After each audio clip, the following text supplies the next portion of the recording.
concentration en masse et concentration en quantité de matière.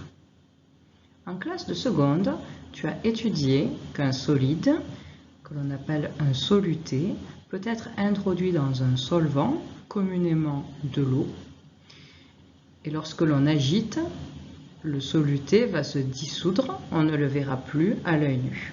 On obtient alors ce que l'on appelle une solution. Prenons ici un exemple concret. On va placer un morceau de sucre, qui est donc le soluté, dans un bécher. On va ensuite rajouter un certain volume d'eau et on va agiter jusqu'à dissolution complète du morceau de sucre. Les molécules de sucre se sont dispersées dans la solution. Le volume total de la solution que l'on a obtenu ici vaut 1,00 litres. Tu le verras après pour des simplifications de calcul.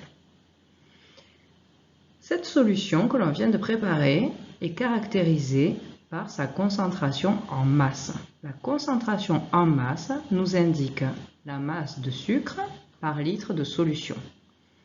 Elle est représentée par la lettre T minuscule. Pourquoi un T? Parce qu'on appelle aussi cela le titre massique.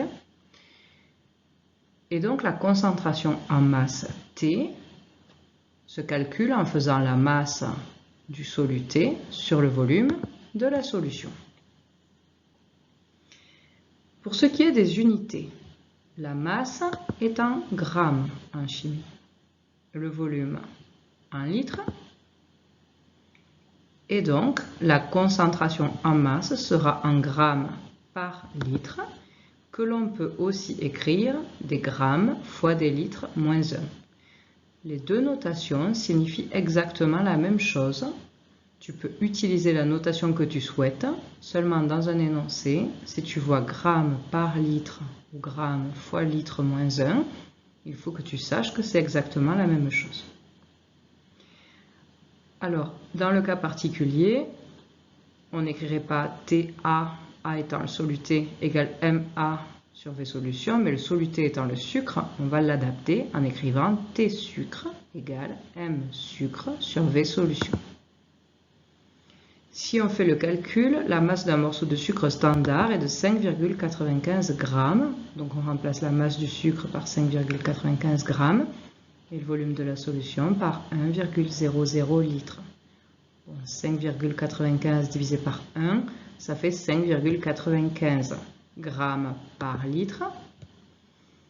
Et on peut aussi l'écrire 5,95 grammes fois litre moins 1. Tu choisis la notation que tu souhaites, bien évidemment inutile d'écrire les deux. C'est exactement la même chose. Ici, on a donc la valeur de la concentration en masse. En classe de première, on va s'intéresser aussi à la concentration en quantité de matière. Ça va être quasiment similaire.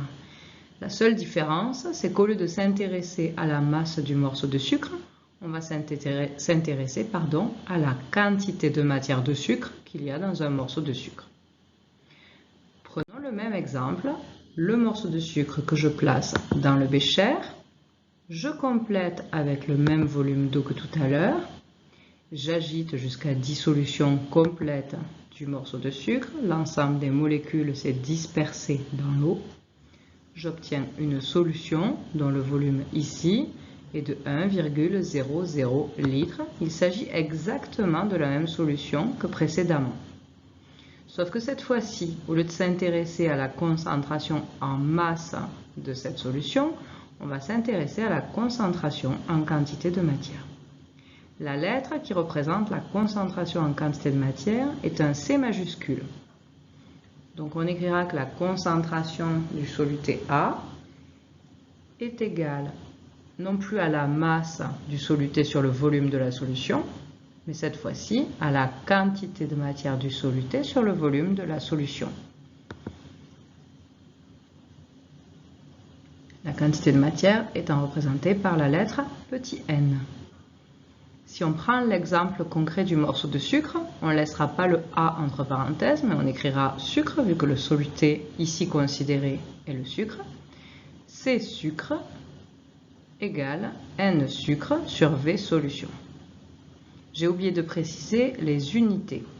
La quantité de matière petit n est en mol, on l'a vu au début du chapitre, le volume de la solution en litres, et donc la concentration en quantité de matière sera en mol par litre, également noté mol fois litre moins 1.